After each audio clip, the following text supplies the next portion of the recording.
കൃപാസന മാതാവിൻ്റെ ഈ അൾത്താരയിൽ നിൽക്കുവാൻ മാതാവ് ഇടയാക്കിയതിനെ ഓർത്ത് മാതാവിനും ഈശോയ്ക്കും കോടാനുകൂടി നന്ദി. എൻ്റെ പേര് അഖില, ഇതെൻ്റെ ഹസ്ബൻഡ് റിങ്കു, ഇത് ഞങ്ങളുടെ കുഞ്ഞ് എസക്കിയേൽ മരിയോൺ റിങ്കു. ഞങ്ങളുടെ കല്യാണം കഴിഞ്ഞിട്ട് ഏകദേശം 4 വർഷം പൂർത്തിയായി. ഞങ്ങൾക്ക് വിവാഹം കഴിഞ്ഞ ഉടനെ തന്നെ ആദ്യത്തെ കുഞ്ഞിനെ ഞാൻ കൺസീവ് ആയായിരുന്നു. ഒരു കുഴപ്പങ്ങളും ഒന്നും ഇല്ലായിരുന്നു. 7-ാം മാസത്തെ സ്കാനിങ് ആയപ്പോൾ പെട്ടെന്ന് എൻ്റെ അമ്നിയോട്ടിക് ഫ്ലൂയിഡ് ഒരുപാട് കൂടി. അങ്ങനെ അത് കുഞ്ഞിൻ്റെ ലങ്സിനുള്ളിലേക്കൊക്കെ കയറി. അങ്ങനെ ഞങ്ങൾ ഗ്രോത്ത് സ്കാനിന് ചെല്ലുന്ന സമയത്താണ് ഇങ്ങനൊരു പ്രശ്നമുണ്ടെന്ന് ഡോക്ടേഴ്സ് കണ്ടുപിടിക്കുന്നത്. അന്ന് ഡോക്ടേഴ്സ് എല്ലാവരും പറഞ്ഞു പ്രഗ്നൻസി ടെർമിനേറ്റ് ചെയ്യണം.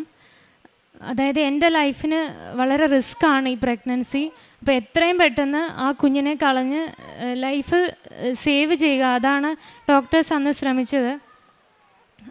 അബോർഷൻ ചെയ്യാൻ വേണ്ടി ഞങ്ങളെ ഒരുപാട് അവർ കൗൺസിലിംഗ് ഒക്കെ ചെയ്തു. പക്ഷേ ഒന്നും ചെയ്യത്തില്ല. ഞങ്ങളും ഞങ്ങളുടെ മാതാപിതാക്കളും പൂർണ്ണമായിട്ടും ഉറച്ചു നിന്നു. ഞങ്ങൾ അടുത്ത ഹോസ്പിറ്റലിൽ പോയി. അവിടെയും എൻ്റെ ലൈഫിന് റിസ്ക്കാണ്, അതുകൊണ്ട് എത്രയും പെട്ടെന്ന് ഈ പ്രഗ്നൻസി ടെർമിനേറ്റ് ചെയ്യണമെന്ന് പറഞ്ഞു. പക്ഷെ ഞങ്ങൾ ചെയ്യാൻ തയ്യാറായില്ല. ഈശോ എനിക്ക് എങ്ങനെ കുഞ്ഞിനെ തരുന്നോ അങ്ങനെ സ്വീകരിക്കാൻ ഞാൻ തയ്യാറായിരുന്നു. പക്ഷെ പെട്ടെന്ന് എനിക്ക് ബ്ലീഡിങ് വന്നു, നോർമൽ ഡെലിവറി നടന്നു അങ്ങനെ. പക്ഷേ കുഞ്ഞിനെ ഞങ്ങൾക്ക് കിട്ടിയില്ല. ഈ ഒരു സ്കാനിങ്ങിന് പോകുന്ന സമയത്ത് ഞാൻ ശരിക്കും കരയാൻ വേണ്ടിയിട്ട് വാഷ്റൂമിൽ കയറിയതാണ്. അപ്പോൾ പരിശുദ്ധാത്മാവ് എൻ്റെ കാതിലൊരു വചനം തന്നു. ദൈവത്തെ സ്നേഹിക്കുന്നവർക്ക്, അവിടുത്തെ പദ്ധതി അനുസരിച്ച് വിളിക്കപ്പെട്ടവർക്ക് അവിടുന്ന് സകലവും നന്മയ്ക്കായി പരിണമിപ്പിക്കുന്നുവെന്ന് നമുക്കറിയാമല്ലോ. റോമ 8:28. ഞാൻ ഒരു വചനവും അങ്ങനെ കാണാതെ പഠിക്കുന്ന ആളൊന്നും അല്ലായിരുന്നു. ഈ വചനം ഞാൻ എവിടെ കണ്ടെന്നോ എപ്പോൾ വായിച്ചെന്നോ പോലെ എനിക്ക് ഓർമ്മയില്ല. പക്ഷേ പരിശുദ്ധാത്മാവ് എനിക്ക് വചനം തന്നു. അതോടുകൂടി ഞാൻ ഭയങ്കരമായിട്ട് സ്ട്രോങ് ആയി. ഈ ഭൂമിയിൽ ആർക്കും ആശ്വസിപ്പിച്ചാലും ആരുടെ ആശ്വാസവാക്ക് എന്നെ ആ സമയത്ത് ശക്തിപ്പെടുത്തത്തില്ല. പക്ഷേ ഈശോയും മാതാവും എന്നെ ഈ വചനത്തിലൂടെ ശക്തിപ്പെടുത്തി. അങ്ങനെ കുഞ്ഞു മരിച്ചതിൻ്റെ പിറ്റേ മാസമായപ്പോൾ പെട്ടെന്ന് എനിക്ക് കാലിൽ DVT എന്ന് പറഞ്ഞൊരു കണ്ടീഷൻ വന്നു. ഡീപ്പ് വെയിൻ ത്രോംബോസിസ് എന്ന് പറയും. അതായത് കാലിൽ രക്തം കട്ട പിടിക്കുന്നത്. അത് ഭയങ്കര ലൈഫ് ത്രെറ്റനിങ് ആയിട്ടുള്ളൊരു കണ്ടീഷനാണ്. അപ്പോൾ ആദ്യം ഈ കുഞ്ഞു മരിച്ചപ്പം കൃത്യമായിട്ട് എന്താണ് കാരണമെന്നൊന്നും അറിയത്തില്ല. ഡോക്ടേഴ്സ് കുറേ ഇങ്ങനെ അവരുടേതായ ഊഹങ്ങളൊക്കെ പറയുകയാണ്. ചിലപ്പോൾ കുഞ്ഞിന് എന്തെങ്കിലും കുഴപ്പങ്ങൾ കാണും, അല്ലെങ്കിൽ ഈ ഫ്ലൂയിഡ് കയറിയത് കൊണ്ടായിരിക്കും, അങ്ങനെയൊക്കെ പറയുന്നു. അപ്പോൾ ഒരു കൃത്യമായൊരു ഉത്തരം ഒന്നിനും ഇല്ലായിരുന്നു. ഡോക്ടേഴ്സ് പറഞ്ഞു ഇതിനൊരു എന്താണ് കാരണമെന്ന് കണ്ടുപിടിച്ച ശേഷമേ ഇനിയൊരു പ്രഗ്നൻസിയെക്കുറിച്ച് ചിന്തിക്കുക പോലും ചെയ്യാവൂ എന്നൊക്കെ ഞങ്ങളോട് പറഞ്ഞിരുന്നു. അങ്ങനെ പിറ്റേ മാസം എനിക്ക് DVT വന്നു. അപ്പോൾ കാലിൽ ബ്ലഡ് ക്ലോട്ടായി. ഞാൻ ഹോസ്പിറ്റലിൽ ചെല്ലുന്ന സമയത്ത് വളരെ റിസ്ക്കി ആയിട്ടുള്ളൊരു കണ്ടീഷനായിരുന്നു. അപ്പോൾ ഡോക്ടേഴ്സ് പറഞ്ഞു ഇനി കാലനക്കാനേ പറ്റത്തില്ല. അങ്ങനെ വീൽ ചെയറിലോട്ട് എന്നെ ഇരുത്തി. എന്നിട്ട് 2 ഹോസ്പിറ്റലിൽ ഞങ്ങളോട് പറഞ്ഞു കാല് മുറിച്ച് കളയേണ്ടി വരുമെന്ന്. അങ്ങനെ അന്ന് രാത്രി തന്നെ ഫെബ്രുവരി 18 അന്ന് രാത്രി ആംബുലൻസിന് ഞങ്ങളെ രാജഗിരി ഹോസ്പിറ്റലിലേക്ക് കൊണ്ടുപോയി. പോകുന്ന സമയത്തൊക്കെ ഞങ്ങൾ കൊന്ത ചൊല്ലിക്കൊണ്ടിരുന്നു, ഞാനും ഹസ്ബൻഡും.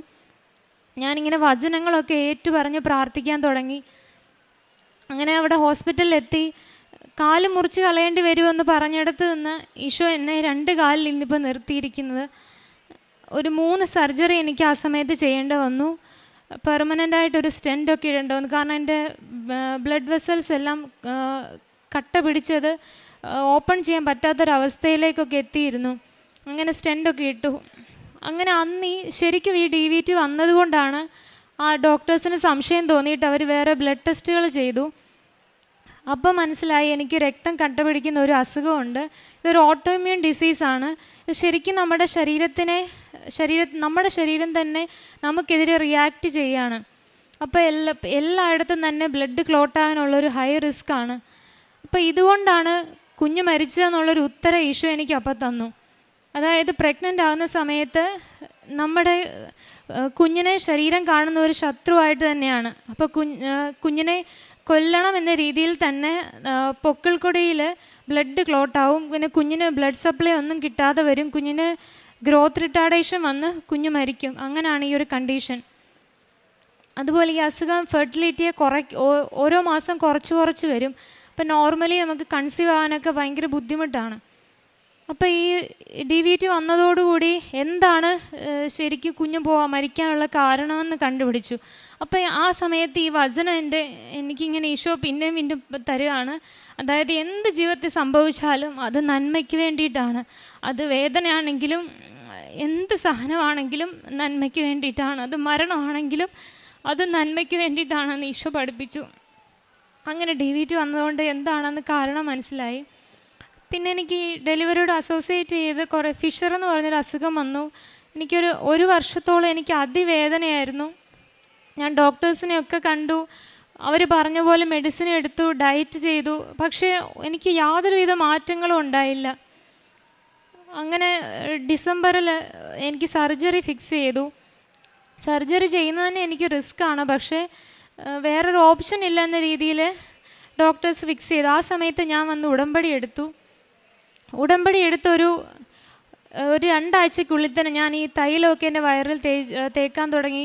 ഉടമ്പടി ഉപ്പും തേനും ഒക്കെ ഉപയോഗിക്കാൻ തുടങ്ങി. എനിക്ക് ഭയങ്കരമായ ചേഞ്ചസ് വന്നു. എനിക്ക് പൂർണ്ണമായ രോഗസൗഖ്യം അവിടെ ലഭിച്ചു. അത് കഴിഞ്ഞിട്ട് ഞാൻ ഹസ്ബൻഡിൻ്റെ അടുത്ത് മൈസൂരിലേക്ക് പോയി. അവിടെ ചെല്ലുന്ന സമയത്ത് എനിക്കൊരു ജോലി വേണമെന്ന് ഞാൻ മാതാവിനോട് നിയോഗം വെച്ചിരുന്നു. ഞങ്ങൾക്ക് ഒരുമിച്ച് ജീവിക്കാനും ജോലി ചെയ്യാനും പറ്റണേന്നൊക്കെ. അവിടെ ചെന്ന സമയത്ത് തൊട്ടടുത്തൊരു സ്കൂളിൽ ഞാൻ വെറുതെ ബയോഡേറ്റ കൊടുക്കാൻ വേണ്ടി പോയതാണ്. അപ്പോൾ അവർ ഉടനെ തന്നെ ഇൻ്റർവ്യൂ നടത്തി, തൊട്ടടുത്ത ദിവസം ഡെമോ ക്ലാസ്സൊക്കെ നടത്തി എനിക്കവിടെ ജോലി തന്നു. എനിക്ക് അത് വിശ്വസിക്കാൻ തന്നെ പറ്റാത്ത രീതിയിൽ, അതായത് ഉടമ്പടി എടുത്തതിന് ശേഷം എല്ലാം വളരെ സ്മൂത്തായിട്ട് പോകുന്ന പോലെ, തടസ്സങ്ങളൊക്കെ പെട്ടെന്ന് മാറുന്നത് പോലെ, മാതാവ് മുന്നേ പോയി വഴിയൊരുക്കുന്ന പോലെ എനിക്ക് തോന്നിത്തുടങ്ങി.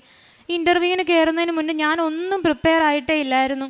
ശരിക്കും ഞാൻ ആ ജോലിക്ക് ഫിറ്റ് അല്ലെന്ന് തന്നെ എനിക്ക് തോന്നാറുണ്ട്. ഞാൻ പ്രത്യക്ഷീകരണ പ്രാർത്ഥന കണ്ടിന്യൂസ് ആയിട്ടിരുന്ന് ചൊല്ലിക്കൊണ്ടേയിരുന്നു. ഞാൻ ഒന്നും തന്നെ പ്രിപ്പയർ ചെയ്തിട്ടില്ല ഇൻ്റർവ്യൂവിന് വേണ്ടിയിട്ട്. ആ സമയത്ത് ഞാൻ മാതാവിനോട് പ്രാർത്ഥിച്ചു, മാതാവ് എനിക്ക് വേണ്ടി സംസാരിക്കണേന്ന്. അങ്ങനെ മാതാവാണ് ശരിക്കും എനിക്ക് വേണ്ടി സംസാരിച്ചത്. അവരെന്നെ അവിടെ ഹൈസ്കൂൾ ടീച്ചറായിട്ട് അപ്പോയിൻ്റ് ചെയ്തു. ആ സ്കൂളിൽ, അതൊരു പ്രൈവറ്റ് സ്കൂളാണ് എങ്കിലും അവിടെ ഏറ്റവും കൂടുതൽ സാലറി മേടിക്കുന്ന അധ്യാപകരിൽ ഒരാളായിട്ടാണ് മാതാവ് എനിക്ക് ആ ജോലി നൽകി അനുഗ്രഹിച്ചത്. ഞാൻ മൈസൂരിൽ ചെന്ന് ഒരാഴ്ചയ്ക്കുള്ളിൽ എനിക്ക് ഈ ജോലിയായി അവർ ഓഫർ ലെറ്റർ തരികയും ചെയ്തു. അങ്ങനെ ഈ സ്കൂളിൽ എനിക്ക് 10ാം ക്ലാസ് പഠിപ്പിക്കേണ്ട വന്നു. അപ്പം ഹൈസ്കൂൾ ടീച്ചറായിട്ടാണ് അവർ അപ്പോയിൻ്റ് ചെയ്തത്. എന്നെ സംബന്ധിച്ച് ഞാൻ വേറൊരു സ്റ്റേറ്റാണ്, കർണാടകയാണ്. എനിക്ക് കന്നഡ ഒട്ടും അറിയില്ല ചെന്ന സമയത്ത്. അപ്പോൾ ഈ കുട്ടികളെ എങ്ങനെ ഇവർക്കിപ്പോൾ മനസ്സിലായി ഞാനൊരു ഇംഗ്ലീഷ് ടീച്ചറാണ്. അപ്പോൾ ഇംഗ്ലീഷ് പറഞ്ഞാൽ അവർക്ക് മനസ്സിലായില്ലെങ്കിൽ എങ്ങനെ അവരെ കന്നഡയിൽ അത് അവരുടെ മാതൃഭാഷയിൽ പറഞ്ഞ് മനസ്സിലാക്കും എന്നൊന്നും എനിക്ക് അറിയത്തില്ലായിരുന്നു. ഞാൻ മാതാവിനെ മുറുക്കെ പിടിച്ചു. മാതാവിനോട് ഞാൻ പറഞ്ഞു, മാതാവ് എന്നെ എങ്ങനെയെങ്കിലും സഹായിക്കണം, മാതാവ് തന്നെ പഠിപ്പിക്കണം. ഞാൻ ഒത്തിരി കുറവുകളുള്ള ഒരാളാണ്. ഒരു അധ്യാപിക എന്ന നിലയിൽ പോലും എനിക്ക് ഒരുപാട് കുറവുകളുണ്ട്. അപ്പോൾ മാതാവ് എനിക്ക് വേണ്ടി സംസാരിക്കണം, മാതാവ് ക്ലാസ് എടുക്കണം എന്നൊക്കെ ഞാൻ പ്രാർത്ഥിച്ചു. അങ്ങനെയാണ് ഞാൻ എന്നും പോവുക. അങ്ങനെ അവിടെ 10ാം ക്ലാസ്സിലേക്ക് അവിടെ അവരെ പഠിപ്പിച്ചു തുടങ്ങി. അപ്പോൾ ക്രമേണ എനിക്ക് ഓരോ കാര്യങ്ങളും, ഇപ്പോൾ കന്നഡയാണെങ്കിൽ ഓരോ വാക്കുകളൊക്കെ എന്നെ ഇങ്ങനെ മാതാവ് പഠിപ്പിക്കുന്നുണ്ട്. അങ്ങനെ ഞാൻ കുട്ടികളോട് നല്ല രീതിയിൽ അവരെ മനസ്സിലാക്കത്തക്ക രീതിയിൽ പഠിപ്പിക്കാൻ മാതാവ് എന്നെ സഹായിച്ചു. മാതാവ് തന്നെ എല്ലാം മുന്നിൽ നിന്ന് ചെയ്യുന്ന പോലെ എനിക്ക് തോന്നി. അപ്പം ഞാൻ ഈ കുഞ്ഞുങ്ങളോടും ഈ ഉടമ്പടിയെക്കുറിച്ചും എനിക്ക് ജോലി കിട്ടിയ കാര്യവും ഒക്കെ പറഞ്ഞ് ഈ ഉടമ്പടി തൈലം ഇവരുടെ പബ്ലിക് എക്സാമിൻ്റെ സമയത്ത് ഇവർക്ക് നെറ്റിയിൽ തേച്ച് കൊടുക്കും. ആ സ്കൂളിൽ ഒരൊറ്റ ക്രിസ്ത്യാനി കുട്ടികൾ പോലും ഇല്ല, എല്ലാം അക്രൈസ്തവരാണ്. പക്ഷേ ഞാൻ പറഞ്ഞത് കുഞ്ഞുങ്ങൾക്ക് ഭയങ്കര വിശ്വാസമാണ്. അവർ ഈ പ്രാർത്ഥന ചൊല്ലുകയും ഈ ഉടമ്പടി തൈലം തേക്കാൻ വേണ്ടി അവർ എക്സാമിന് മുമ്പ് ഇങ്ങനെ ക്യൂവിൽ വന്ന് നിൽക്കും. അങ്ങനെ എക്സാം അടുക്കുന്ന ഒരു സമയമായി. അപ്പോൾ അവിടുത്തെ സ്കൂളിലെ ഒരു രീതി എന്ന് പറഞ്ഞാൽ എല്ലാ അക്കാഡമിക് ഇയറിൻ്റെ അവസാനമാകുമ്പോൾ അവർ പുറത്തുനിന്ന് വേറെ ടീച്ചേഴ്സിനെ, റിട്ടയർഡ് ആയിട്ടുള്ള പ്രിൻസിപ്പൽസൊക്കെ വന്നിട്ട് നമ്മുടെ ക്ലാസ് ചെക്ക് ചെയ്യും. ക്ലാസ് മോശമാണെന്നുണ്ടെങ്കിൽ അവർ ചിലപ്പോൾ നമ്മളെ ജോലിയിൽ നിന്ന് പറഞ്ഞു വിടും. അപ്പം നല്ല ക്ലാസ് ആണെങ്കിൽ നമുക്കതിനനുസരിച്ചുള്ളൊരു അപ്രിസിയേഷൻ കിട്ടുകയും ചെയ്യും. അങ്ങനെ എനിക്കും ക്ലാസ് എടുക്കേണ്ട ഒരു അവസരം വന്ന സമയത്ത് ഞാൻ മാതാവിൻ്റെ കാശ് രൂപം കയ്യിൽ മുറുക്കെ പിടിച്ചിട്ടാണ് ഞാൻ ക്ലാസ് എടുക്കുന്നത്. പക്ഷേ ഞാൻ ഇതുവരെ എടുത്തിട്ടുള്ള ക്ലാസ്സുകളിൽ വെച്ച് മോശം ക്ലാസ്സായിട്ടാണ് എനിക്ക് തോന്നിയിട്ടുള്ളത്. എന്നിട്ട് ഞാൻ മാതാവിനോട് പ്രാർത്ഥിച്ചു, മാതാവേ എന്നെ മാനിക്കണേ, മറ്റുള്ളവരുടെ മുന്നിൽ ഒരിക്കലും നാണം കെടാൻ ഇടയാകല്ലേ എന്ന്. ഈ ക്ലാസ്സിന് ശേഷം ഇവർ നമ്മൾക്കൊരു റിവ്യൂ തരും. അത് സ്കൂൾ മാനേജറിൻ്റെയും പ്രിൻസിപ്പലിൻ്റെയും ഒക്കെ മുന്നിൽ വെച്ചിട്ടാണ് തരിക. പോസിറ്റീവ്സും നെഗറ്റീവ്സും ഒക്കെ പറയും. അപ്പോൾ ഒരിക്കലും നാണം കെടേണ്ട വരല്ലേ എന്ന് പ്രാർത്ഥിച്ചു. അങ്ങനെ ഞാൻ ക്ലാസ്സിന് ശേഷം ഇവരെന്നോട് റിവ്യൂ പറയുമ്പം അവരെല്ലാം പോസിറ്റീവായിട്ട് മാത്രമാണ് പറയുക. ഞാനപ്പോൾ മാതാവിനെ, എനിക്ക് സന്തോഷം കൊണ്ട് എൻ്റെ കണ്ണ് നിറഞ്ഞു. എൻ്റെ മാതാവെ, ഞാൻ ആ സ്കൂളിലെ മറ്റധ്യാപകരെ വെച്ച് ഞാനാണ് ഏറ്റവും ജൂനിയർ, എനിക്ക് മാത്രമേ കന്നഡ അറിയാത്തത്, എനിക്കാണ് വലിയ എക്സ്പീരിയൻസ് ഇല്ലാത്തത്. എങ്കിൽ പോലും ഈ കുറവുകളൊക്കെ ഉള്ളപ്പോഴാണ്, ശരിക്കും കുറവുകളിലാണ് ദൈവത്തിൻ്റെ ഒരു കൃപ നമുക്ക് പ്രകടമാകുന്നത്. Not by merit but by grace. എൻ്റെ ഒരു കഴിവ് കൊണ്ടേ അല്ല, ദൈവത്തിൻ്റെ കൃപ കൊണ്ട്. അങ്ങനെ ആ വർഷത്തെ ഹൈസ്കൂൾ സെക്ഷനിൽ ബെസ്റ്റ് ടീച്ചർ അവാർഡ് എനിക്ക് തന്നു മാതാവ്. പിന്നെ 10ാം ക്ലാസ് നമുക്ക് എല്ലാ ദിവസവും സ്പെഷ്യൽ ക്ലാസ് എടുക്കണം. അപ്പം ഞായറാഴ്ച ദിവസങ്ങളിലും സ്പെഷ്യൽ ക്ലാസ് എടുക്കാൻ എല്ലാ അധ്യാപകരും റെഡിയാണ്. അപ്പോൾ ഇതിനെക്കുറിച്ച് സംസാരിച്ചപ്പം ആദ്യം തന്നെ ഞാൻ എതിർത്തായിരുന്നു, ഞാൻ ഞായറാഴ്ച എടുക്കത്തില്ല എന്ന് പറഞ്ഞു. അപ്പോൾ അവരെല്ലാവരും പറഞ്ഞു, എല്ലാവരും ക്ലാസ് എടുക്കുമ്പോൾ ഞാനും എടുത്തേ പറ്റത്തുള്ളൂ എന്ന് പറഞ്ഞു. പക്ഷേ പലവട്ടം എന്നോട് പ്രിൻസിപ്പൾ ഞായറാഴ്ച ക്ലാസ് എടുക്കാൻ പറഞ്ഞിട്ടുണ്ടെങ്കിലും ഞാൻ ഞായറാഴ്ച എടുക്കത്തില്ലെന്ന് പറഞ്ഞു. ശനിയാഴ്ച വരെയുള്ള ദിവസങ്ങളിൽ ഞാൻ എടുക്കാം. ഞാൻ നൈറ്റ് ക്ലാസ്സും എടുക്കാൻ തയ്യാറായിരുന്നു. നൈറ്റ് ക്ലാസ്സുകളൊക്കെ എടുത്തു. പക്ഷേ ഞായറാഴ്ച ഞാൻ ഇനി എന്ത് തരാമെന്ന് പറഞ്ഞാലും ഞായറാഴ്ച വർക്ക് ചെയ്യത്തില്ലെന്നുള്ളത് എൻ്റെ ഉറച്ച നിലപാടായിരുന്നു. അങ്ങനെ ഞാൻ ഒഴികെ ബാക്കി എല്ലാ അധ്യാപകരും ഞായറാഴ്ച ദിവസങ്ങളിലും ക്ലാസ് എടുത്തു, സ്പെഷ്യൽ ക്ലാസ്സുകൾ എടുത്തു. ഞാനെടുത്തില്ല. ഞാൻ മാതാവിനോട് പ്രാർത്ഥിച്ചു, മാതാവെ, റിസൾട്ട് വരുമ്പം ഏറ്റവും കൂടുതൽ മാർക്ക് എൻ്റെ സബ്ജക്റ്റിനായിരിക്കണം, എന്നെ മാനിക്കണേന്ന് പ്രാർത്ഥിച്ചു. ഞാൻ ആ വർഷത്തെ റിസൾട്ട് വന്നപ്പോൾ ആ സ്കൂളിൽ 100% റിസൾട്ട് ഉള്ളത് എൻ്റെ സബ്ജക്റ്റിന് മാത്രമാണ്. ഞാൻ കുറച്ചേ അധ്വാനിച്ചുള്ളൂ, പക്ഷേ എൻ്റെ തമ്പുരാൻ എനിക്ക് വേണ്ടി മുന്നേ പോയി എല്ലാ കാര്യങ്ങളും ചെയ്തു തന്നു. ഇപ്പം ഞായറാഴ്ച പഠിപ്പിച്ചില്ലെങ്കിൽ കൂടെയും ഈശോയും മാതാവും ആ കുഞ്ഞുങ്ങൾക്ക് വേണ്ടിയതൊക്കെ കൊടുത്തു. ഞാൻ അങ്ങനൊരു നിലപാടെടുത്തപ്പോൾ ഈശോ മാതാവ് എൻ്റെ ഒപ്പം നിന്നു. ഏറ്റവും കൂടുതൽ റിസൾട്ട് എൻ്റെ സബ്ജക്റ്റിനായിരുന്നു. എനിക്കിപ്പോഴും അത് വിശ്വസിക്കാൻ പറ്റുന്നില്ല. കാരണം കുറവുകളുള്ള എന്നിലൂടെയാണ് മാതാവ് പ്രവർത്തിച്ചത്. അങ്ങനെ ഈ 10ാം ക്ലാസ്സൊക്കെ കഴിഞ്ഞ സമയത്ത് ഞങ്ങൾ ഇനിയും അടുത്തൊരു കുഞ്ഞിന് വേണ്ടിയിട്ട് പ്രാർത്ഥിച്ചൊരുങ്ങുന്ന ഒരു സമയമായിരുന്നു. അപ്പോൾ ഞങ്ങൾ ഡോക്ടേഴ്സിനെ കണ്ടു. ഡോക്ടർ കുറേ ബ്ലഡ് ടെസ്റ്റുകളും സ്കാനിങ്ങിനും ഒക്കെ വിട്ടു. ബ്ലഡ് ടെസ്റ്റൊക്കെ ചെയ്തിട്ട് ഡോക്ടർ പറഞ്ഞു, നോർമലി ഈ ഒരു അസുഖം എനിക്കുള്ളത് കൊണ്ട് നോർമലി കൺസീവ് ആകാൻ പാടാണ്. അപ്പോൾ കുറച്ച് ടാബ്ലറ്റുകൾ എടുക്കണം. ആ ടാബ്ലറ്റ് വർക്കായില്ലെങ്കിൽ നമുക്ക് ഹോർമോൺ ഇഞ്ചെക്ഷൻസ് സ്റ്റാർട്ട് ചെയ്യണമെന്ന് പറഞ്ഞു. അങ്ങനെ ഡോക്ടർ മരുന്നുകളൊക്കെ പ്രിസ്ക്രൈബ് ചെയ്ത് തന്നു. ഒരു 3000 രൂപയോളം വരുന്ന മരുന്നുകളാണ്. പക്ഷേ ഞങ്ങൾ ഒരു മെഡിസിനും മേടിച്ചില്ല. ഞാൻ മാതാവിനോട് പലപ്പോഴും പറഞ്ഞിട്ടുണ്ട്, മാതാവേ, ഇനി എനിക്കൊരു കുഞ്ഞിനെ തരുവാണെങ്കിൽ അത് മാതാവ് തന്നതാണെന്ന് എനിക്ക് ഉറപ്പ് വരുത്തണം. പ്രഗ്നൻ്റ് ആകാൻ വേണ്ടി ഞാൻ ഒരു മെഡിസിനും എടുക്കത്തില്ലെന്ന് ഞാൻ ഉറപ്പിച്ച് തീരുമാനിച്ചിരുന്നു. അങ്ങനെ ഞങ്ങൾ വീട്ടിൽ വന്ന് ഞങ്ങൾ ബൈബിൾ എടുത്ത് വായിച്ചു. അപ്പോൾ ഹസ്ബൻഡിന് കിട്ടിയ ഒരു വചനം ഇതാണ്: ഞാൻ പ്രസവത്തോളം എത്തിച്ചിട്ട് പ്രസവം ഉണ്ടാവാതിരിക്കുമോ? ജന്മം നൽകുന്ന ഞാൻ ഗർഭപാത്രം അടച്ചു കളയുമോ? ഏശയ്യ 66:9. ഈ വചനം ശരിക്കും ഈശോ മക്കളെ തരുമെന്നുള്ളതിൻ്റെ സൂചനയാണ്. അതുപോലെ നോർമൽ ഡെലിവറിക്ക് വേണ്ടിയുള്ള ഒരു വചനം കൂടിയാണിത്. അപ്പോൾ ഈ വചനം കിട്ടിയപ്പോൾ ഞങ്ങൾക്ക് ഉറപ്പായി ഈശോ മക്കളെ തരുമെന്ന് ഉറപ്പായി. അപ്പോൾ ഒരു ടാബ്ലറ്റും എടുക്കുന്നില്ല എന്ന് വിചാരിച്ചു. ഞാൻ മാതാവിനോട് പറഞ്ഞു, എത്ര നാൾ വേണേലും ഞാൻ കാത്തിരിക്കാം, നീ തരുന്നിടം വരെ. പക്ഷെ ഞാൻ ഒരു മെഡിസിനും ഇതിന് വേണ്ടിയിട്ട് എടുക്കത്തില്ല. അങ്ങനെ ഞങ്ങൾ പ്രാർത്ഥിച്ചൊരുങ്ങി. ശരിക്കും ഇമ്പോസിബിളായൊരു കാര്യമാണ്. 2ാമത്തെ മാസം തന്നെ ഞാൻ കൺസീവായി, നോർമലി ഒരു മെഡിസിനും എടുക്കാതെ. അത് ഡോക്ടേഴ്സിന് തന്നെ വിശ്വസിക്കാൻ പാടായിരുന്നു. അങ്ങനെ മാതാവിൻ്റെ വണക്കമാസം മെയ് മാസം ഞാൻ കൺസീവായി. അപ്പോൾ എനിക്കൊരു കോൺഫിഡൻസ് ആയി, ഇതെനിക്ക് മെഡിസിൻ എടുത്തൊന്നും കിട്ടിയ കുഞ്ഞല്ല, അപ്പം മാതാവ് തന്നതായതുകൊണ്ട് മാതാവ് തന്നെ നോക്കിക്കോളൂ എന്നൊരു ഉറപ്പുണ്ട്. അപ്പം എൻ്റെ ഒരു കണ്ടീഷൻ വെച്ച് ഞാൻ കഴിക്കുന്ന ടാബ്ലറ്റുകളൊക്കെ പ്രഗ്നൻസിയിൽ ഭയങ്കര റിസ്ക്കി ആയിട്ടുള്ളതാണ്. കാരണം കുഞ്ഞിന് വൈകല്യങ്ങളൊക്കെ വരാൻ ചാൻസ് ഉണ്ട്. അതുകൊണ്ട് അവർ മെഡിസിൻ മാറ്റി ഇഞ്ചക്ഷനിലേക്ക് ഷിഫ്റ്റ് ചെയ്യും. അപ്പോൾ ഞങ്ങൾ രാജഗിരിയിൽ ട്രീറ്റ്മെൻറ്റ് എടുക്കുന്ന സമയത്ത്, എൻ്റെ അസുഖത്തിൻ്റെ ട്രീറ്റ്മെൻറ്റ് എടുക്കുന്ന സമയത്ത് ഡോക്ടേഴ്സ് പറഞ്ഞിട്ടുണ്ട് ഒരു ഡെയിലി 2000 രൂപയുടെ ഇഞ്ചക്ഷൻ എനിക്ക് എടുക്കേണ്ടി വരും. അപ്പോൾ ഡെയിലി 2000 രൂപ എന്ന് പറയുമ്പോൾ ഒരു മാസം 60,000 രൂപയോളം നമുക്ക് ഇഞ്ചക്ഷന് മാത്രമാവും. മുന്നിൽ ഒരു വഴി അന്നേരം ഇല്ലായിരുന്നു, പക്ഷേ എനിക്കൊരു വിശ്വാസം ഉണ്ടായിരുന്നു, എൻ്റെ തമ്പുരാൻ എനിക്ക് വഴി തുറക്കുമെന്ന്. ഞാനത് ഭയങ്കരമായിട്ട് വിശ്വസിച്ചിരുന്നു. അങ്ങനെ കൺസീവ് ആയ സമയത്ത് തൊട്ട് ഇഞ്ചക്ഷൻസ് സ്റ്റാർട്ട് ചെയ്തു. പക്ഷേ വലിയൊരു അത്ഭുതം എന്ന് പറയട്ടെ, ഞാൻ ഈശോയോടൊരു ഈ ഇഞ്ചക്ഷൻ മാത്രം ഒന്ന് ഫ്രീ ആയിട്ട് കിട്ടണമെന്ന് പ്രാർത്ഥിച്ചു. പക്ഷേ ഒരു പൂ ചോദിച്ചാൽ പൂക്കാലം തരുന്ന എൻ്റെ തമ്പുരാൻ എനിക്ക് എല്ലാ മെഡിസിനുകളും ഫ്രീ ആയിട്ട് തന്നെ തന്നു.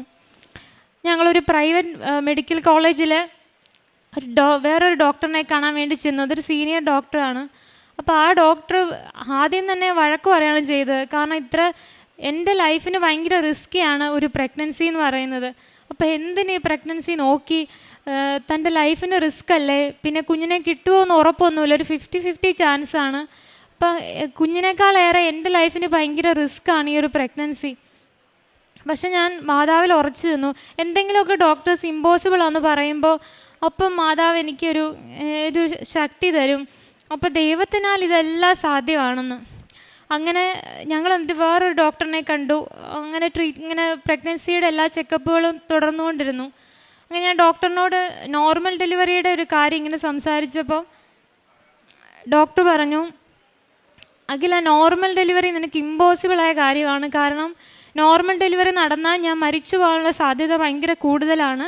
കാരണം എനിക്കൊരു സ്റ്റെൻറ്റ് ഇട്ടിട്ടുണ്ട്. ഇത്രയും നോർമൽ ഡെലിവറി നമ്മൾ അത്രയും ഫോഴ്സ് ചെയ്യുമ്പോൾ ഈ സ്റ്റെൻറ്റ് പൊട്ടാം, ബ്ലഡ് വെസലുകളൊക്കെ ബ്ലീഡിങ് വന്ന് മരിക്കാനൊക്കെ സാധ്യതയുണ്ട്. അതുകൊണ്ട് സിസേറിയൻ മാത്രമേ നമ്മൾ ഓപ്റ്റ് ചെയ്യത്തുള്ളൂ. അത് ഒരു മാക്സിമം ഒരു 8-ാം മാസം വരെയൊക്കെ പ്രഗ്നൻസി അവർ കണ്ടിന്യൂ ചെയ്യിക്കത്തുള്ളൂ. എന്നിട്ട് എത്രയും പെട്ടെന്ന് കുഞ്ഞിനെ പുറത്തെടുക്കുക. അങ്ങനെയാണ് ഡോക്ടേഴ്സിൻ്റെ പ്ലാൻ. ഇങ്ങനെ കണ്ടിന്യൂ ചെയ്തുകൊണ്ടിരുന്ന സമയത്ത് ഇപ്പോൾ ഡോക്ടറിനെ ഞങ്ങൾ കണ്ടപ്പോൾ ഡോക്ടർ ഇങ്ങനെയൊക്കെ സംസാരിച്ചു. ഇത് നോർമൽ ഡെലിവറി എനിക്ക് ഇമ്പോസിബിൾ ആണെന്ന് ഡോക്ടർ പറയുകയാണ്. കുറേ ഇതിൻ്റെ കോംപ്ലിക്കേഷൻസ് ഒക്കെ ഇങ്ങനെ പറഞ്ഞുകൊണ്ടിരിക്കുമ്പോൾ എൻ്റെ അടുത്ത് വന്ന് ഈശോ പറയുന്ന പോലെ എനിക്ക് തോന്നുകയാണ്, അഖില, ഡോക്ടറല്ല നിൻ്റെ ദൈവം, ഞാനാണ് നിൻ്റെ ദൈവം. എനിക്ക് അസാധ്യമായി എന്തെങ്കിലും ഉണ്ടോ എന്ന് ഈശോ എന്നോട് പറയുന്നത് പോലെ തൊട്ടടുത്ത് നിന്ന് ഈശോ ചിരിച്ചുകൊണ്ട് പറയുന്ന പോലെ എനിക്ക് തോന്നുകയാണ്. അപ്പം മനസ്സിന് ഭയങ്കരമായൊരു സമാധാനം വന്നു. പിന്നെ ഇതേ അസുഖമുള്ളൊരു ചേച്ചി എനിക്കറിയാം. ആ ചേച്ചി ഇഞ്ചക്ഷനുകൾ എടുത്തിട്ടും എല്ലാ മെഡിസിനുകൾ എടുത്തിട്ടും 5 കുഞ്ഞുങ്ങൾ ആ ചേച്ചിക്ക് മരിച്ചു പോവുകയാണ് ചെയ്തത്. അപ്പം ഈ ചേച്ചി എന്നോട് പലപ്പോഴും വിളിക്കുമ്പോൾ പറയും, അഖില, നീ 7 മാസം ഒന്ന് കംപ്ലീറ്റ് ചെയ്ത് കണ്ടാൽ മതി എന്ന് പറയും. പക്ഷേ ഡോക്ടേഴ്സും അങ്ങനെ തന്നെയായിരുന്നു വിചാരിച്ചത്. ഞാനൊരു 7 മാസം തന്നെ തികയ്ക്കുമെന്ന് അവർക്ക് ഡൗട്ടായിരുന്നു. പക്ഷേ ഞാൻ എൻ്റെ മാതാവിൻ്റെ കൃപയാൽ 9 മാസം തികഞ്ഞ് അങ്ങനെയാണ് ഞാൻ എൻ്റെ കുഞ്ഞിനെ പ്രസവിച്ചത്. അങ്ങനെ ഞങ്ങൾ നോർമൽ ഡെലിവറിയോട് അടുത്ത സമയത്ത് ഹോസ്പിറ്റലിൽ ചെന്നപ്പം പെട്ടെന്ന് ഈ ഡോക്ടർ അവിടെ നിന്ന് റിസൈൻ ചെയ്ത് വേറെ ഹോസ്പിറ്റലിൽ പോയി. പെട്ടെന്ന് അതൊരു ഷോക്കായിരുന്നു. അങ്ങനെ ഞങ്ങൾ കണ്ടുകൊണ്ടിരുന്ന ആ ഡോക്ടർ ഭയങ്കര സ്നേഹത്തോടൊക്കെ സംസാരിക്കുന്നു. അപ്പോൾ നമ്മൾ ഡോക്ടറിൽ കുറച്ചുകൂടി ആശ്രയം വെക്കുന്നതായിട്ട് ഈശോയ്ക്ക് തോന്നിയിട്ട് ഈശോ ആ ഡോക്ടറിനെ മാറ്റിയതാണ് അവിടുന്ന്. അങ്ങനെ ആ ഡോക്ടർ മാറി അടുത്തൊരു സീനിയർ ഡോക്ടറിനെ ഞങ്ങൾ കണ്ടു. അപ്പോൾ ആ ഡോക്ടർ പറഞ്ഞു സിസേറിയനെ പോസിബിളായിട്ടുള്ളൂ. അങ്ങനെ ജാനുവരി 12 അഡ്മിറ്റ് ആകാൻ വേണ്ടി അവർ ഡേറ്റും തന്നു. അങ്ങനെ ജാനുവരി 12 ഞങ്ങൾ അഡ്മിറ്റ് ആകാൻ ചെല്ലുന്ന സമയത്ത് ഈ ഡോക്ടറും ലീവിൽ പോയി. ആ മാസം ജനുവരി മാസം ഈ സീനിയർ ഡോക്ടർ ലീവിലാണെന്ന് പറയുകയാണ്. അങ്ങനെ പുതിയൊരു ഡോക്ടറിനെ കണ്ടു. ഞാൻ പ്രാർത്ഥിക്കുമ്പോഴൊക്കെ മാതാവിനോട് പറയായിരുന്നു, മാതാവേ, എൻ്റെ ആഗ്രഹം നോർമൽ ഡെലിവറി നടക്കണമെന്നാണ്. പക്ഷേ അതൊക്കെ എല്ലാ ഡോക്ടേഴ്സും ഇമ്പോസിബിളാണെന്ന് പറയുന്നത്. ഒരു 5 പേരോളം ഞങ്ങൾ കണ്ടിട്ടുണ്ട്. ആ ഡോക്ടേഴ്സൊക്കെ പറഞ്ഞത് സിസേറിയൻ മാത്രമേ പോസിബിളായിട്ടുള്ളതെന്നാണ്. അപ്പോൾ ഞാനുമായിട്ട് ഡോക്ടേഴ്സിനോടൊന്നും അങ്ങോട്ട് പറയില്ല, മാതാവ് തന്നെ എല്ലാം ചെയ്തോണമെന്ന് പറഞ്ഞു. പിന്നെ എന്താണേലും ഞാൻ ദൈവഹിതം എന്താണോ അതിൽ അക്സെപ്റ്റ് ചെയ്യാൻ ഞാൻ റെഡിയാണെന്നും പറഞ്ഞു. അങ്ങനെ ഞങ്ങൾ അഡ്മിറ്റ് ആകുന്ന ദിവസം ചെന്നപ്പം വേറൊരു ഡോക്ടറിനെ കാണുകയാണ്. ആ ഡോക്ടർ മാത്രം പറഞ്ഞു, നമുക്ക് നോർമൽ ഡെലിവറി ട്രൈ ചെയ്യാം, എന്തെങ്കിലും കോംപ്ലിക്കേഷൻസ് വരുവാണെങ്കിൽ പെട്ടെന്ന് തന്നെ നമ്മൾ സിസേറിയൻ ചെയ്യുമെന്ന് പറഞ്ഞു. അങ്ങനെ ഈ അസുഖമുള്ളവർക്ക് സാധാരണ വരുന്ന ഒരുപാട് കോംപ്ലിക്കേഷൻസ് വരുന്നതാണ്. പക്ഷേ എന്നെ മാതാവ് ഇങ്ങനെ പൊതിഞ്ഞ് പിടിച്ച് കൊണ്ടുപോകുന്ന പോലെ എനിക്ക് തോന്നും. എനിക്ക് സാധാരണ അവർക്കൊക്കെ വരുന്നത് വെച്ചുള്ള ഒരു കോംപ്ലിക്കേഷൻസും എനിക്കങ്ങനെ വന്നിട്ടില്ല.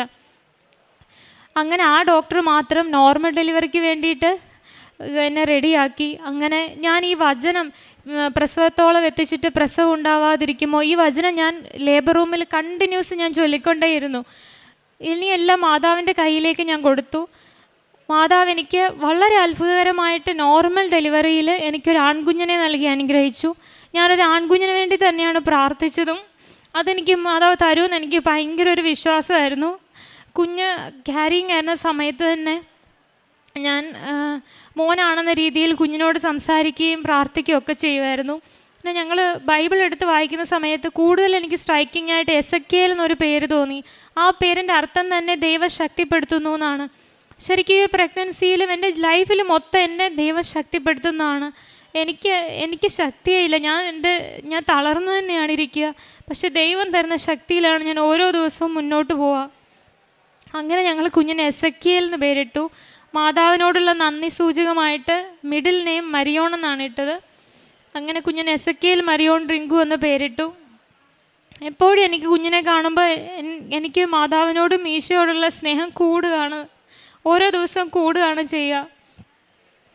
അതേപോലെ എനിക്ക് പ്രഗ്നൻ്റ് ആയിരുന്ന സമയത്ത് യൂട്രസ് വികസിക്കുമ്പം കുറച്ച് പേർക്കൊക്കെ വരുന്നൊരു കോംപ്ലിക്കേഷനാണ്.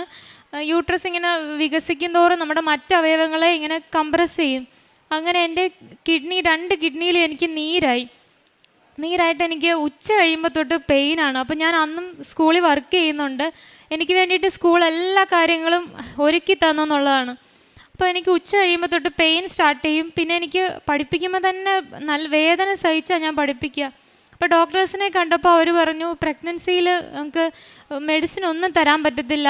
അതായത് 6ാം മാസത്തിലാണ് എനിക്ക് ഇങ്ങനെ ഒരു വേദന വരാൻ തുടങ്ങിയത്.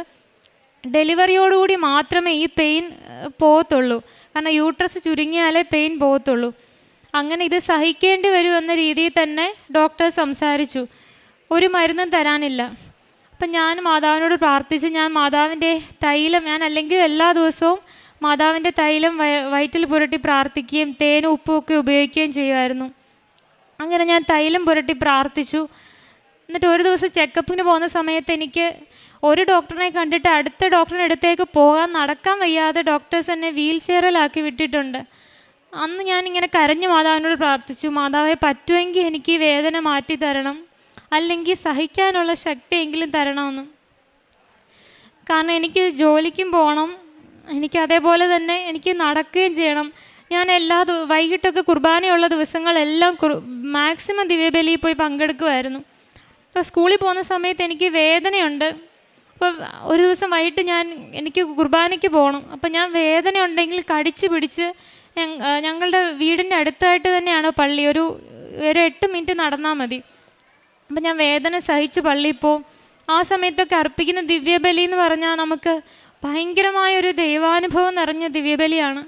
അങ്ങനെ ഞാൻ പ്രാർത്ഥിച്ച് ഭയങ്കര അത്ഭുതമെന്ന് പറയട്ടെ, ഞാൻ ഒരു മെഡിസിനും എടുത്തില്ല. പക്ഷേ ഞാൻ ഈ തൈലം പുരട്ടി പ്രാർത്ഥിച്ച് എനിക്ക് പൂർണ്ണമായിട്ട് ആ വേദന മാറി. പിന്നെ എനിക്കൊരു വേദനയും ഉണ്ടായിട്ടേ ഇല്ല.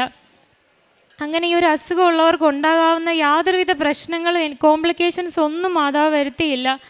ഞാൻ മാതാവിനോട് പ്രാർത്ഥിച്ചത് ഇങ്ങനെയാണ്, എനിക്ക് അസുഖത്തോടുകൂടി തന്നെ നീ എനിക്കൊരു കുഞ്ഞിനെ തരണം. കാരണം എങ്കിൽ മാത്രമേ ദൈവനാമം മഹത്വപ്പെടുത്തുള്ളൂ. അല്ലാതെ വളരെ സുഖപ്പെട്ട് നോർമലായിട്ട് എനിക്കൊരു കുഞ്ഞിനെ കിട്ടി അതിൽ വലിയൊരു അത്ഭുതമൊന്നും തോന്നാനില്ല. പക്ഷേ ഈ ഒരു അസുഖം ഇരിക്കെ തന്നെ അത്ര ലൈഫ് റിസ്ക്കി ആയിട്ടുള്ളൊരു സമയത്ത് എൻ്റെ ലൈഫും റിസ്ക്കാണ്, കുഞ്ഞിൻ്റെ റിസ്ക്കാണ്. കുഞ്ഞിനെ കിട്ടുമെന്നൊന്നും ഒരു ഉറപ്പുമില്ലായിരുന്നു. പക്ഷേ ആ സമയത്ത് മാതാവ് എല്ലാം ക്രമീകരിച്ചു എനിക്ക് വേണ്ടിയിട്ട്. അങ്ങനെ 9 മാസം തികഞ്ഞ് നോർമൽ ഡെലിവറിയിൽ തന്നെ എനിക്ക് അത്ഭുതകരമായിട്ട് ഒരു മകനെ നൽകി മാതാവ് അനുഗ്രഹിച്ചു. മാതാവിനും എൻ്റെ ഈശോയ്ക്കും കോടാനുകോടി നന്ദി. പിന്നെ കാരുണ്യപ്രവർത്തികളായിട്ട് പ്രഗ്നൻ്റ് ആയിരുന്ന സമയത്ത് ഞാൻ വൃദ്ധസദനത്തിലൊക്കെ പോവുകയൊക്കെ ചെയ്തു. അവർക്ക് നഖം വെട്ടി കൊടുക്കുക, വൃദ്ധസദനമൊക്കെ ക്ലീൻ ചെയ്ത് കൊടുക്കുക, അതൊക്കെ ചെയ്തിട്ടുണ്ട്. പേപ്പറുകളൊക്കെ ഞാൻ കൊടുത്തിട്ടുണ്ട്. കന്നഡ പേപ്പറാണ് ഞാൻ മേടിച്ചുകൊണ്ട് പോവുക. അപ്പോൾ കന്നഡ ഞാൻ കാണാതെ പഠിക്കും, കാരണം എന്നാലേ ഇവരോട് സംസാരിക്കാൻ പറ്റത്തുള്ളൂ. അപ്പോൾ കുറേയൊക്കെ ഞാൻ കാണാതെ പഠിച്ചിട്ട് ഇവരോട് സംസാരിക്കും. ട്രെയിനിൽ വെച്ചൊക്കെ പേപ്പർ കൊടുക്കുന്ന സമയത്ത് വാക്ക് തർക്കങ്ങളൊക്കെ ഉണ്ടായിട്ടുണ്ട്. ഭയങ്കരമായിട്ട് എന്നോട് ചൂടായി സംസാരിക്കുകയൊക്കെ ചെയ്തിട്ടുണ്ട്.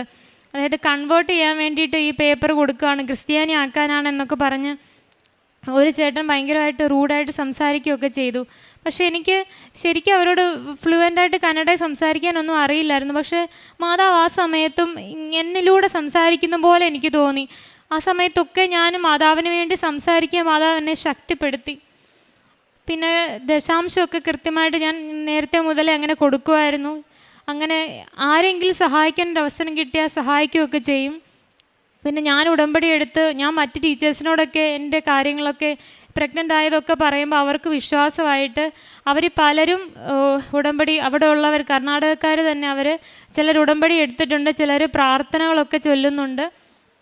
അപ്പോൾ മാതാവിനും ഈശോയ്ക്കും ഒരുപാട് ഒരുപാട് നന്ദി പറയുന്നു. ഇനി ഉടമ്പടിയിൽ ജീവിക്കാനുള്ള കൃപ തരണേന്ന് മാതാവിനോട് പ്രാർത്ഥിക്കുകയും ചെയ്യുന്നു. പുറപ്പാടിൻ്റെ പുസ്തകം 33-ാം അധ്യായം 14-15 തിരുവചനങ്ങൾ. കർത്താവ് പറഞ്ഞു, ഞാൻ തന്നെ നിന്നോടുകൂടെ വരികയും നിനക്ക് ആശ്വാസം നൽകുകയും ചെയ്യും. മോശ പറഞ്ഞു, അങ്ങ് ഞങ്ങളോടുകൂടെ വരികയില്ലെങ്കിൽ ഞങ്ങളെ ഇവിടെ നിന്ന് പറഞ്ഞയക്കരുത്. അഖില, റിങ്കു എന്ന ഈ കുടുംബത്തിൻ്റെ വളരെ ശ്രേഷ്ഠമായ പ്രത്യക്ഷീകരണ സാക്ഷ്യത്തിൽ നമുക്ക് മനസ്സിലാകുന്നത് പരിശുദ്ധ അമ്മ തന്നെ ഈ മകളോട്, അമ്മയും ഈശോയും വളരെ ശക്തമായി ഇവരോട് കമ്മ്യൂണിക്കേറ്റ് ചെയ്യുന്ന വിധത്തെക്കുറിച്ചാണ് നാം ഇതിൽ മനസ്സിലാക്കുന്നത്.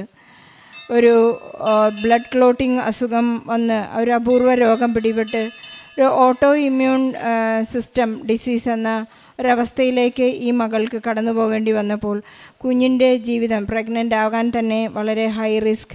അങ്ങനെ പ്രഗ്നൻ്റ് ആയപ്പോൾ തന്നെ ഈ പരിശുദ്ധ അമ്മയുടെ മധ്യസ്ഥം വഴി ഈ മകൾ കുഞ്ഞിന് ജന്മം കൊടുക്കുന്നത് ഈശോയുടെ ഒരു വലിയ വാഗ്ദാനത്തോടു കൂടിയാണെന്നാണ് റിങ്കുവും അഖിലയും ഇവിടെ ഏറ്റുപറയുന്നത്. ഹസ്ബൻഡിന് കിട്ടിയ ആ വചനം മകൾ ആ പ്രഗ്നൻസി കാലഘട്ടം മുഴുവൻ ഉരുവിടുകയായിരുന്നു. പ്രസവത്തോളം എത്തിച്ചിട്ട് ഞാൻ ഗർഭപാത്രം അടച്ചു കളയുമോ എന്നുള്ള ദൈവത്തിൻ്റെ വളരെ ശക്തമായ പ്രൊട്ടക്ഷൻ, കരുതലും സ്നേഹവും സംരക്ഷണവും ഇവരുടെ ഈ കാലഘട്ടങ്ങളിൽ മുഴുവൻ ഇവർ അനുഭവിച്ചതിനെക്കുറിച്ച് പറയുകയായിരുന്നു. നമുക്കറിയാവുന്നതുപോലെ ഈ രോഗത്തിൽ ഒരു ആൻറ്റിബോഡി, അതായത് ഒരു കുഞ്ഞ് ഗർഭാവസ്ഥയിൽ ജീവിക്കുക എന്നുള്ളത് തന്നെ അമ്മയ്ക്കും കുഞ്ഞിനും വളരെ റിസ്ക് ആയിട്ടുള്ള ഒരു ഗുരുതരമായ അവസ്ഥയിലേക്ക് കടന്നു പോകാവുന്നതാണ്. പക്ഷേ ആൻറ്റിബോഡി വൈറസ് ഫോം ചെയ്യുന്ന ആ സമയങ്ങളിലെല്ലാം ഈ ഫോറിൻ ബോഡി നിലനിൽക്കുക എന്നുള്ളത് തന്നെ ഒരു പരിശുദ്ധാത്മാവിൻ്റെ ആവാസത്തിലൂടെ പരിശുദ്ധ അമ്മയ്ക്ക് ലഭിച്ചതുപോലെ ഇതൊരു കൃപ കൊണ്ട് മാത്രമല്ലാതെ മരുന്നുകൊണ്ടോ ലേപനം കൊണ്ടോ അല്ല ഈ കുഞ്ഞിൻ്റെ ജന്മമെന്ന് നമുക്കിവിടെ മനസ്സിലാകാവുന്നതാണ്. അഖില പ്രഗ്നൻ്റായ സമയങ്ങളിലൂടെയെല്ലാം തൻ്റെ ടീച്ചിങ് കരിയർ വളരെ ശക്തമായും പരിശുദ്ധ അമ്മയോട് കൂടെ തന്നെ ഒരു ബെസ്റ്റ് ടീച്ചർ അവാർഡ് ലഭിക്കാൻ മാത്രം പരിശുദ്ധ അമ്മ കൂടെ നിന്ന് റിവ്യൂ ക്ലാസ് എടുക്കുവാനും അവർക്കതിൻ്റെ എല്ലാ സാങ്കേതിക തടസ്സങ്ങളും മാറ്റിക്കൊടുക്കുവാനും കന്നഡ വളരെ ചുരുക്കം വാക്കുകൾ മാത്രം അറിയുന്ന ഈ മകൾ സ്കൂളിലെ സീനിയർ ടീച്ചേഴ്സിനോടൊപ്പം ഒരു ബെസ്റ്റ് ടീച്ചർ അവാർഡിയായി കരുതപ്പെടാനും കൺസിഡർ ചെയ്യാനൊക്കെയുള്ള വലിയ മഹാഭാഗ്യം ഈ ഉടമ്പടി കാലത്തിലാണ് ഈ മകൾക്ക് ലഭിച്ചിട്ടുള്ളത്. ഈശോയോട് ചേർന്നുള്ള ചില നിലപാടുകളാണ് അഖിലയ്ക്ക് സംസാരിക്കാനുള്ളത്. ഞായറാഴ്ച ഞാൻ സ്പെഷ്യൽ ക്ലാസ് എടുക്കുകയില്ല, കാരണം അത് നമ്മുടെ 3-ാം പ്രമാണമാണ്. കർത്താവിൻ്റെ ദിവസം പരിശുദ്ധമായി ആചരിക്കണമെന്ന 10 കൽപ്പനയിലുള്ള 3-ാം പ്രമാണം വളരെ ശക്തമായി നിലപാടുകളോടുകൂടി തന്നെ അപ്പോൾ ഈശോയ്ക്ക് കൊടുത്തൊരു വാക്ക്, പരിശുദ്ധ അമ്മയുടെ മധ്യസ്ഥതയിൽ എൻ്റെ കുഞ്ഞുങ്ങൾക്ക് ഏറ്റവും ബെസ്റ്റ് പെർഫോമൻസ് ഉണ്ടായിരിക്കണം. ഈ ഇംഗ്ലീഷ് സബ്ജക്റ്റിൽ തന്നെ അവർക്ക് 100% റിസൾട്ട് നൽകി എന്നൊരു വലിയ സന്തോഷ വാർത്ത കൂടി ഈ മകളിന്ന് ഈ അൾത്താരയിൽ ഏറ്റുപറയുകയാണ്. നമുക്കറിയാവുന്നതുപോലെ പരിശുദ്ധ അമ്മയ്ക്ക് ഈശോ ലഭിക്കുമെന്നുള്ള മംഗളവാർത്ത ലഭിച്ചപ്പോൾ ഇന്ന് ഈ മകൾ ഏറ്റുപറയുമ്പോൾ വളരെ പെട്ടെന്നാണ് യൂദയ മലഞ്ചെരുവിലേക്ക് എലിസബത്തിനെ സഹായിക്കാനായി പോയത്. ഇങ്ങനെ ഉടമ്പടിയിലായിരിക്കുന്ന ഈ മകൾ കൃത്യമായും ഈശോയെ സ്നേഹിക്കുവാനും ഈശോയെ പോലെ പരിശുദ്ധ അമ്മയെപ്പോലെ മറ്റുള്ളവരെല്ലാം സഹായിച്ചുകൊണ്ട് സ്നേഹിച്ചുകൊണ്ട് തൻ്റെ ഗർഭാവസ്ഥ കാലത്തുള്ള എല്ലാ അരിഷ്ടതകളെയും മാറ്റിവെച്ചുകൊണ്ട് തന്നെ സന്തോഷത്തോടെയും സ്നേഹത്തോടെയും ഈശോയെ ഉടമ്പടിയായി കയറ്റി നടന്ന, ഉടമ്പടി പേടകം വഹിച്ചുകൊണ്ട് നടന്ന ഒരു വലിയ അനുഭവത്തിലേക്ക് മകൾക്ക് വരാൻ സാധിച്ചത് ഈ പരിശുദ്ധ അമ്മയോടുള്ള നിരന്തരമായ കമ്മ്യൂണിക്കേഷനും ഈശോയോടുള്ള പരിപൂർണമായ സ്നേഹവുമാണെന്ന് ഈ സാക്ഷ്യം നമ്മെ ഓർമ്മിപ്പിക്കുകയാണ്. ഒട്ടും തന്നെ യോഗ്യതകളില്ലാതെ ജനിച്ച ഈ കുഞ്ഞിനെ ജനിക്കാൻ യോഗ്യതകളില്ല. കാരണം മറ്റൊരു ഉദാഹരണം, ഒരു ഫ്രണ്ടിൻ്റെ ഉദാഹരണം, 5 കുഞ്ഞുങ്ങൾ, ഈ രോഗാവസ്ഥയുള്ള ഒരു സ്ത്രീയുടെ 5 കുഞ്ഞുങ്ങൾ മരിച്ചുപോയി എന്നാണ് ഇന്നിവിടെ നമുക്ക് സാക്ഷ്യം കേൾക്കുമ്പോൾ മനസ്സിലാവുന്നത്. അങ്ങനെ എല്ലാ അയോഗ്യതകളോടും കൂടി കൃപ നിറഞ്ഞ ഒരു ജീവിതം ഇവർക്ക് ലഭിച്ചതിന് ഈശോയ്ക്കും പരിശുദ്ധ അമ്മയ്ക്കും നമുക്ക് നന്ദി പറയാം. അതുപോലെ പ്രഗ്നൻസി കഷ്ടതകൾ അനുഭവിക്കുന്ന, വേദനകൾ അനുഭവിക്കുന്ന കുഞ്ഞുങ്ങളില്ലാത്ത ദമ്പതികളെല്ലാം ഈ സാക്ഷ്യത്തോട് ചേർത്ത് വെച്ച് ഈശോയ്ക്കും പരിശുദ്ധ അമ്മയ്ക്കും നല്ലൊരു കയ്യടി നൽകി സാക്ഷ്യം നമുക്ക് സമർപ്പിക്കാം.